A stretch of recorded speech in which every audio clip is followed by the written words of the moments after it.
In this part of the lecture, we are going to learn nomenclature of organic compounds containing functional group. So in this lecture, we are going to learn nomenclature of organic compounds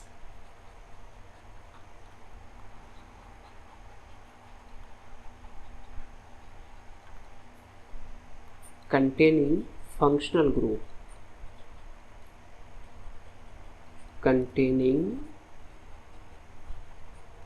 Functional groups. अभी तक हम लोगों ने branching को देख लिया, इसके बाद हाइड्रोकार्बन्स का हम लोगों ने देखा है, हम लोगों ने बॉन्ड लाइन स्ट्रक्चर देखा है, और अब हम लोग इस सीरीज़ में देखने जा रहे हैं नोमेनक्लेचर ऑफ ऑर्गेनिक कंपाउंड्स जिसमें कि फंक्शनल ग्रुप लगा हुआ हो, जैसे कि इस तरह से CH3 हो, यहाँ पर हैलाइड्स लगा हो, या इस तरह से हो, यहाँ पर हाइड्रोक्सिल लगा हो, मतलब कार्बन का एक हाइड्रोजन रिप्लेस हो जाएगा और वहाँ पर कोई और नन कार्बन और हाइड्रोजन एटम होगा जिसको कि हम लोग फंक्शनल ग्रुप कहेंगे, और ऐसे कंपाउंड का नाम देना हम लोग अब सीखेंगे। तो चलिए शुरू करते हैं।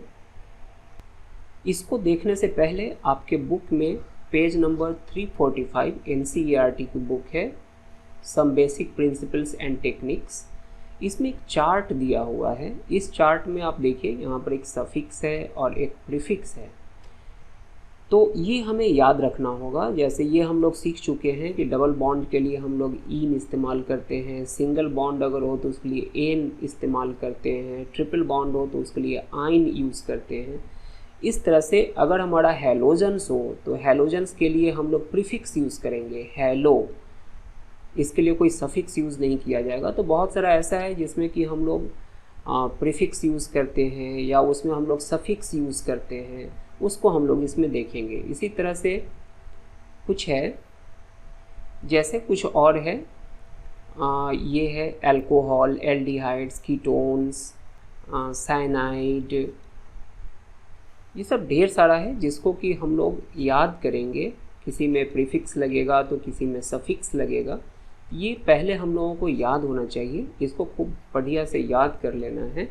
उसके बाद हम लोग और कुछ इसमें देखेंगे। जब हम लोग उस चार्ट में सफिक्स और प्रीफिक्स को लर्न कर लेते हैं, उसके बाद हम लोग अब फंक्शनल ग्रुप जिसमें लगा हो उस ऑर्गेनिक कंपाउंड्स का नाम लिखना सीखते हैं। इसको सीखने के लिए हम लोग कुछ एग्जाम्पल्स लेंगे और उस पर इलिस्ट्रेट करेंगे। इसमें बहुत सारा रूल्स नहीं है, जो पीछे वाला जो रूल्स था उसको हम लोग अप्लाई करेंगे और उसमें बस थोड़ा सा मॉडिफिकेशन है। जैसे इसमें हम लोग या तो प्रीफिक्स हो सकता है हमारे पास प्लस अल्क होगा, ऐसे एक नाम हो सकता है, या एक होगा अल्क होगा और इसके बाद सफिक्स लगा होगा। ये दोनों टाइप है हम लोगों के पास जिससे कि हम लोग इसका नाम दे सकते हैं। तो जिसका प्रीफिक्स लगता है उसमें प्रीफिक्स लगेगा और जिस फंक्शनल ग्रुप का सफिक्स लगता है उसमें हम लोग सफिक्स इस्तेमाल करेंगे। हमें ये प्रीफिक्स और सफिक्स याद होना चाहिए, अदरवाइज़ अल्क का वही रूल और वही रेगुलेशंस है जो हम लोगों ने पिछले सीरीज़ में देखा है। तो चलिए कुछ एग्जांपल्स लेते हैं और इसको देखते हैं कि कैसे हम लोग नाम दे सकते हैं। सबसे पहला एक एग्जाम्पल हमने लिया है CH3, CH2, CH2 and OH। जैसा कि आप यहाँ देख पा रहे होइएगा, ये हमारा फंक्शनल ग्रुप है OH। This is the functional group.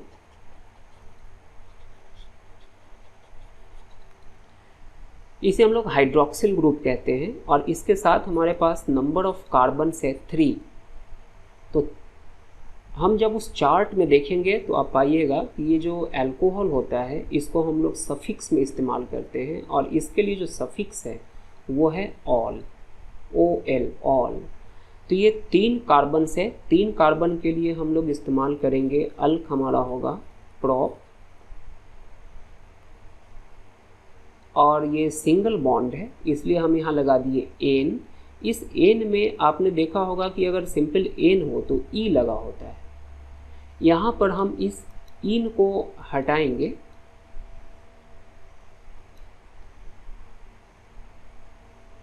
और उस इन के जगह पर हम लोग ऐड कर देंगे इसको, और ये है ऑल।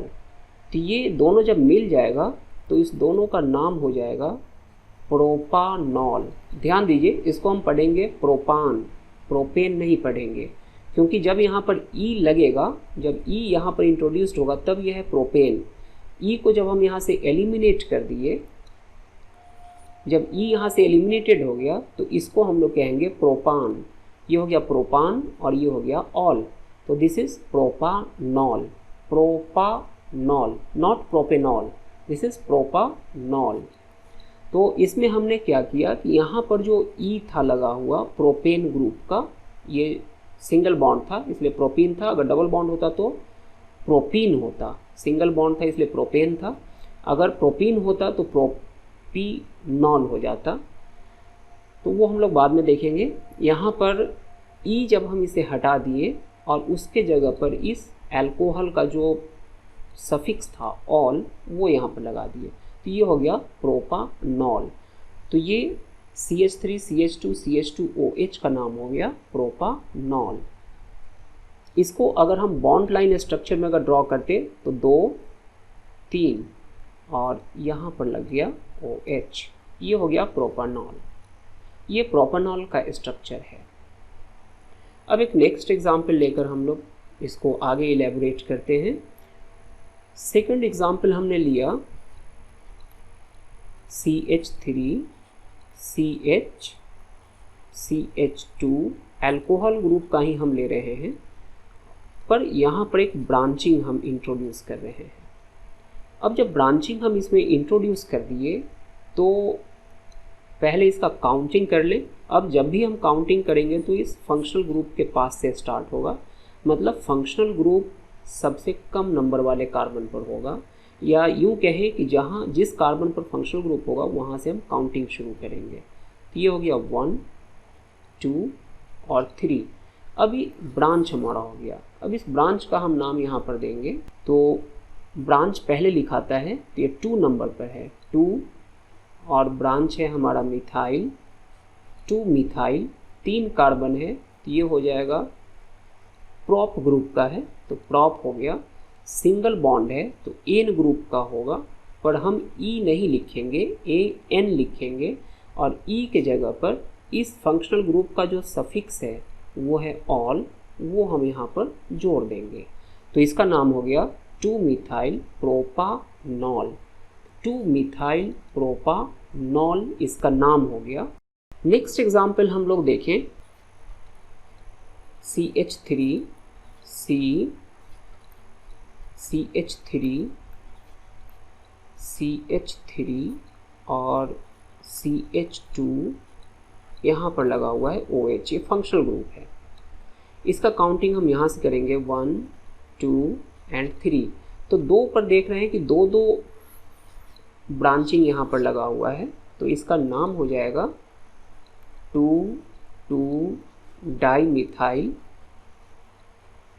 ये सब हम लोग सीख चुके हैं। 2 डाइमिथाइल, 3 कार्बन है तो प्रोप हो जाएगा, सिंगल बॉन्ड है तो प्रोपेन आएगा, पर ई हम नहीं देंगे और उस जगह पर हम लिख देंगे ऑल। तो 2 डाइमिथाइल प्रोपानॉल। एक और एग्जाम्पल हम देखें CH3 CH3। अब अगर फंक्शनल ग्रुप हमारा यहाँ पर हो तो अब यहाँ से तो हम काउंटिंग स्टार्ट नहीं कर सकते हैं, तो हमें या तो इधर से करना होगा या इधर से करना होगा, जहाँ से इस कार्बन का नंबर कम से कम आए। फॉर्चुनेटली यहाँ पर हम इधर से करें या इधर से करें, दोनों तरफ से सेम आएगा नंबर, तो इसलिए हम यहाँ से करते हैं 1 2 3। अब इसका क्या नाम होगा? तो इसमें कोई ब्रांचिंग तो है नहीं, हमारे पास ये फंक्शनल ग्रुप है जो कि ब्रांच की तरह यहाँ पर दिख रहा है। यहाँ हम इसका नाम देंगे, यहाँ केवल फंक्शनल ग्रुप है तो वो सफिक्स की तरह आएगा, कहीं ब्रांचिंग नहीं है इसलिए कोई प्रीफिक्स नहीं होगा। 3 कार्बन है तो ये हो गया प्रोप, सिंगल बॉन्ड है तो एन, ई हम नहीं देंगे, यहाँ ऑल होगा। OH के लिए ऑल हम प्रीफिक्स सफिक्स यूज़ करते हैं, पर यहाँ पर यह दूसरी जगह है, इसलिए इसका हमें पोजीशन दिखलाना होगा। तो एक ऐसे हाइफन देंगे, पोजीशन लिखेंगे 2, फिर एक हाइफन देंगे और यहाँ पर हम लिख देंगे ऑल। तो ये हो गया प्रोपान टू ऑल, इसका नाम हो गया प्रोपान टू ऑल। कुछ बुक्स में ये ऐसे भी लिखा हुआ आपको मिल सकता है, प्रोपेनॉल 2, या कुछ बुक इसको ऐसे भी लिखता है 2 प्रोपेनॉल। पर इसका सबसे ज़्यादा माना हुआ रूप ये है प्रोपान टू ऑल। इस तरह से हम लोग इसको नाम लिखेंगे। नेक्स्ट एग्जाम्पल देखें, ये है CH3, यहाँ पर एक ब्रांचिंग हमारा आ गया और यहीं पर फंक्शनल ग्रुप भी है। इस तरह का अगर होगा तो हम इसका कैसे नाम देंगे? काउंटिंग करने का वही तरीका है, 1 2 3, ऐसे हम लोग इसका काउंटिंग कर लेंगे। और नोमेनक्लेचर में देखें तो 2 पर ब्रांच है, तो हम पहले 2 लिख दिए। ब्रांच है हमारा मिथाइल, तो यहाँ हम लिख दिए मिथाइल, 2 मिथाइल। 3 कार्बन है तो प्रोपेन होगा, तो सिंगल बॉन्ड है तो प्रोपेन है, पर ई नहीं लिखेंगे तो ये प्रोपान हो गया। इसके बाद 2 पर ऑल है तो हम इसका भी पोजीशन देंगे 2 ऑल, तो 2 मिथाइल प्रोपान 2 ऑल, ये इसका नाम हो गया। तो इस तरह से हम लोग इसका नाम लिखते हैं। अभी हम लोग जो IUPAC नेम देखा एल्कोहल्स का, उसमें कुछ ओल्ड नेम्स भी है जो कि बहुत पॉपुलर है, उसको ज़रा एक बार हम लोग देख लें। कुछ ओल्ड नेम्स देखें एल्कोहल्स का। सबसे पहले हम देखते हैं CH3, CH2, CH2, OH, एक ऐसा होगा। एक देखें हम CH3, CH, CH3, एक ऐसा हो सकता है। और एक होगा हमारा CH3, CH3, OH, और यहाँ पर भी CH3। इस तरह का अगर हो तो इसका नाम हम IUPAC नोमेनक्लेचर में लिख सकते हैं। पहले IUPAC नोमेनक्लेचर में इसका हम नाम देख लें। इसको हम लोग ब्लू से देखते हैं। काउंटिंग हम लोग जानते ही हैं क्या है, इसका पहले नाम लिख लें। 3 कार्बन है तो प्रोपान और ऑल।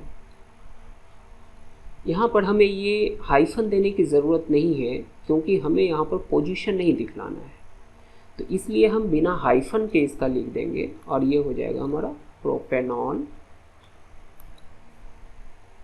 प्रोपानॉल। अब इस कंडीशन में हमें पोजीशन दिखाना होगा, इसलिए हम यहाँ पर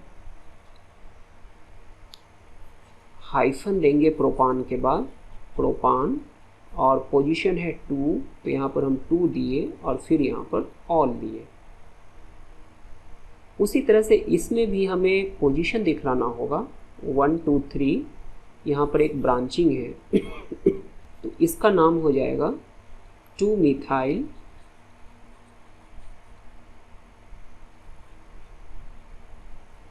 प्रोपान 2 ऑल। उधर जगह नहीं है, इधर लिख लेते हैं 2 ऑल। इस तरह से हम इसका IUPAC नेम लिख सकते हैं। These were actually IUPAC names. These were IUPAC names. अब हम लोग इसका रेट में देखते हैं। इसका जो जनरल नेम है, जो ओल्ड नेम है, जो पहले इस्तेमाल किया जाता था, ऐसा अल्कोहल अगर हो तो इसको हम लोग 1 डिग्री अल्कोहल कहेंगे। ये 1 डिग्री अल्कोहल था, या प्राइमरी अल्कोहल इसको कहा जाता था। अभी भी ये यूज़ किया जाता है, ये टर्म अभी भी हम लोग यूज़ करेंगे, 1 डिग्री अल्कोहल या प्राइमरी अल्कोहल। इसी तरह से ये हमारा हो जाएगा 2 डिग्री अल्कोहल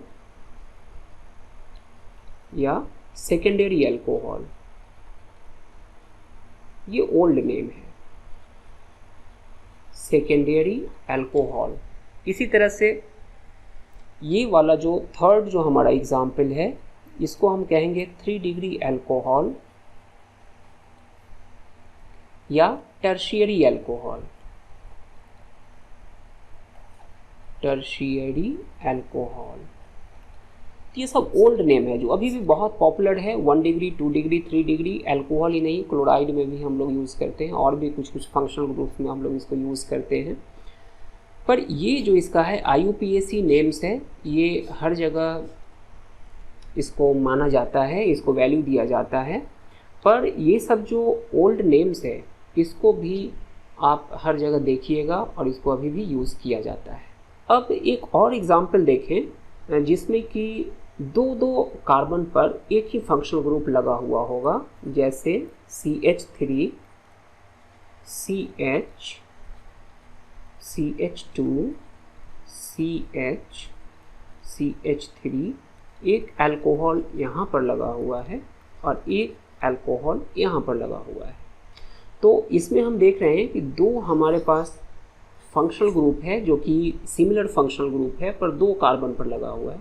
हम इसको कहीं से भी काउंट करें सेम ही आएगा, तो 1 2 3 4 एंड 5, तो 5 हो गया, तो 5 फॉर पेंटान, तो यहाँ हमने लिख दिया पेंटान। हाइफन देंगे क्योंकि 2 जगह है हमारे पास, तो इसलिए हम यहाँ लिखेंगे 2 4, फिर हाइफन देंगे। और डाई हम लोग जानते हैं, 2 के लिए डाई, 3 के लिए ट्राई, इस तरह से हम लोग यूज़ करते हैं। तो यहाँ 2 है, 1 एंड 2, तो इसलिए हम लोग यहाँ डाई लिखें और इसके बाद लिख देंगे ऑल। तो ये हो गया पेंटान 2,4 डाईऑल, ये इसका नाम हो गया। ये डाई अल्कोहल था, तो पेंटान 2,4 डाईऑल। अब हम लोग देखें कि अगर एक से ज़्यादा अगर फंक्शनल ग्रुप उसमें हो तो हम क्या करें, एक से ज़्यादा डिफरेंट फंक्शनल ग्रुप्स। तो ऐसे कंडीशन में एक प्रायोरिटी ऑर्डर होता है फंक्शनल ग्रुप्स का। प्रायोरिटी ऑर्डर का मतलब क्या, कि जब एक से ज़्यादा फंक्शनल ग्रुप्स होगा तो वहाँ पर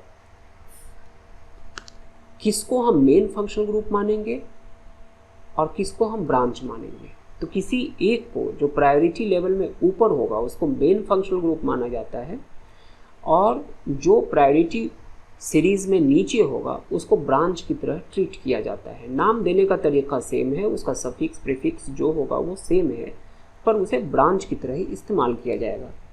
तो इस प्रायोरिटी ऑर्डर में हम देखें, इसे प्रैक्टिस करना होगा और इसे याद करना होगा। जैसे ये जो हम दे रहे हैं बॉन्ड है, क्योंकि हर फंक्शनल ग्रुप में 1 या 2 बॉन्ड्स खाली रहता है जिससे कि वो मेन हाइड्रोकार्बन से अटैच करता है, तो इसे दिखाना ज़रूरी है। एक हमारा है COOH, आप लोग उस चार्ट में इसको याद किए होइएगा, इसे कार्बोक्सिलिक ग्रुप कहते हैं, कार्बोक्सिलिक एसिड है। ये हम डिसेंडिंग ऑर्डर में लिख रहे हैं, this is in descending order. Descending order मतलब बड़ा से छोटा की तरफ जा रहे हैं, मतलब सब प्रायोरिटी लेवल में नंबर 1 पर ये रहेगा। इसके बाद ये आएगा, इसे ईस्टर कहते हैं। इसके बाद ये आएगा, ये सल्फोनिक। इसी तरह से कुछ कंपाउंड्स है जिसको कि हमें याद करना होगा इसके सीरीज़ को। ये ग्रुप है, सबका नाम भी उस चार्ट में दिया हुआ है, आपको वो नाम याद होना चाहिए। एक ये ग्रुप है, ये देखिए ये बाईवैलेंट है, 2 तरफ है इसका लिंकेज। ये एक बहुत पॉपुलर है, अभी अभी हम लोग इसको देख रहे थे, हाइड्रोक्सिल ग्रुप है SH O, यहाँ भी बाईवैलेंट है, 2 है। NH2, X हैलाइड है, हैलाइड में हमारा क्लोराइड, ब्रोमाइड, आयोडाइड, फ्लोराइड ये सब आएगा। NO2, ये डबल बॉन्ड और ये ट्रिपल बॉन्ड, मतलब अल्काइन और ये अल्कीन। यही हमारे पास सीरीज है। इसके अलावा भी ढेर सारा है, पर हम बस इतना ही याद रखेंगे। कॉमन कंपाउंड से, कॉमन फंक्शनल ग्रुप से है जो कि कंपाउंड्स में यूज़ होता है। एक एग्जाम्पल हम लोग इसी पेज में देख लें, क्योंकि अगले पेज में फिर ये प्रायोरिटी ग्रुप हमारा वहाँ पर नहीं रहेगा, प्रायोरिटी ग्रुप हम मिटा देंगे। तो एक एग्जाम्पल हम लोग यहीं पर देख लेते हैं और सीखते हैं कि आखिर इस प्रायोरिटी ग्रुप का जो चार्ट है इसे हम कैसे यूज़ करेंगे। जैसे देखिए, एक कंपाउंड हमने लिया CH3, CH, यहाँ पर एक फंक्शनल ग्रुप लगा हुआ है OH, CH2, CH, यहाँ पर एक फंक्शनल ग्रुप आ गया ब्रोमाइड, जो कि ये हैलाइड ग्रुप का होगा, और इसके बाद है COOH। अब हम लोग ज़रा यहाँ पर देखें, हमारे पास है एक है हाइड्रोक्सिल ग्रुप। इस हाइड्रोक्सिल ग्रुप का पोजीशन कहाँ है? यहाँ पर है। एक है ब्रोमाइड ग्रुप, ये ब्रोमाइड यहाँ हैलाइड में छुपा हुआ है, ये हैलाइड ग्रुप है। और एक हमारे पास फंक्शनल ग्रुप है COOH, यहाँ देखिए।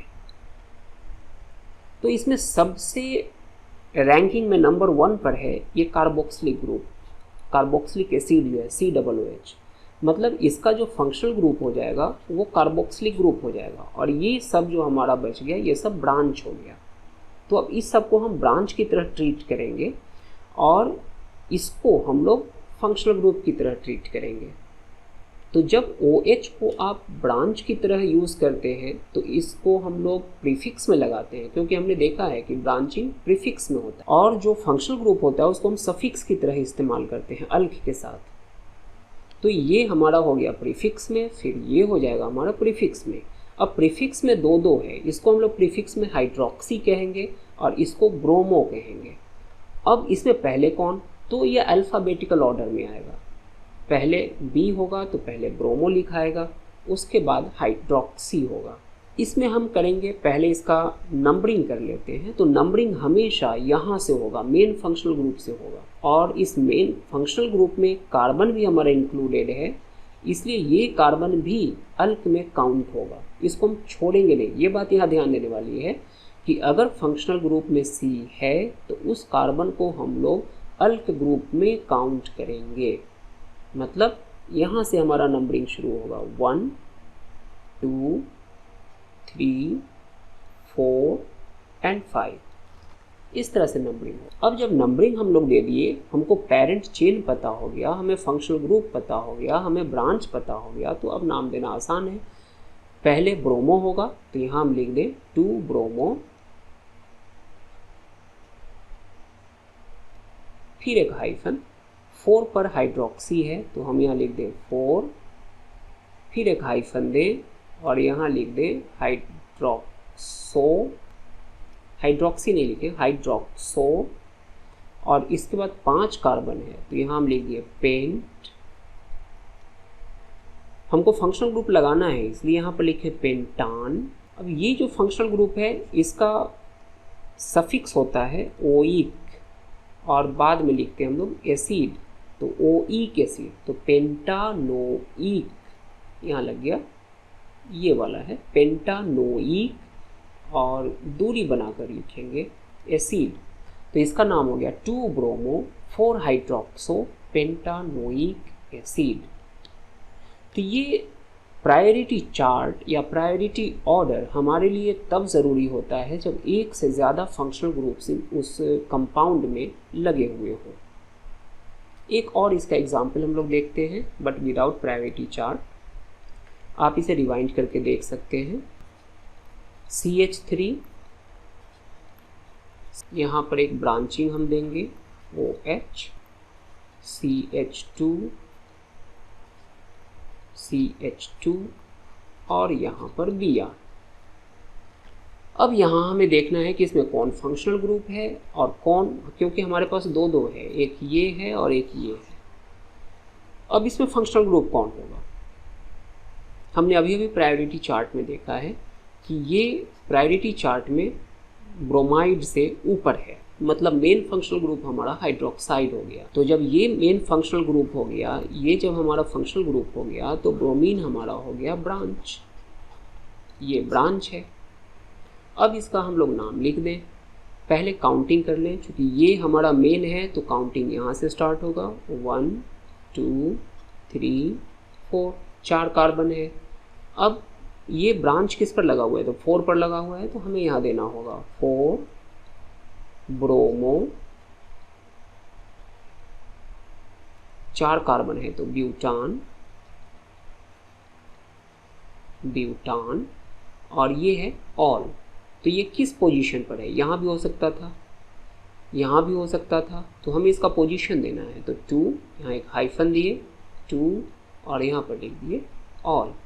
तो ये हो गया हमारा 4 ब्रोमो ब्यूटान 2 ऑल। इस तरह से हम लोग फंक्शनल ग्रुप वाले कंपाउंड्स का नाम दे सकते हैं, और ये देना बेहद आसान है, बस थोड़े से प्रैक्टिस की आवश्यकता है। और वो जो चार्ट है सफिक्स और प्रीफिक्स का फंक्शनल ग्रुप्स के लिए, उसको हमें याद करना होगा। इस तरह से ये हमारा जो नोमेनक्लेचर का सीरीज़ था यहाँ पर ख़त्म होता है, पर एक नेक्स्ट हमारा सीरीज स्टार्ट होगा, और वो सीरीज़ है कि किस तरह से केमिकल रिएक्शंस होता है। आखिर केमिकल रिएक्शंस जो होता है उसमें इलेक्ट्रॉन किस तरह से रीअरेंज होता है, उसका मैकेनिज्म क्या होता है, उसका बॉन्ड आखिर टूटता कैसे है। तो नेक्स्ट वीडियो हमारा होगा टाइप्स ऑफ बॉन्ड फ्यूजन पर, टाइप्स ऑफ बॉन्ड फ्यूजन। तो तब तक के लिए stay subscribe, see you soon, thank you.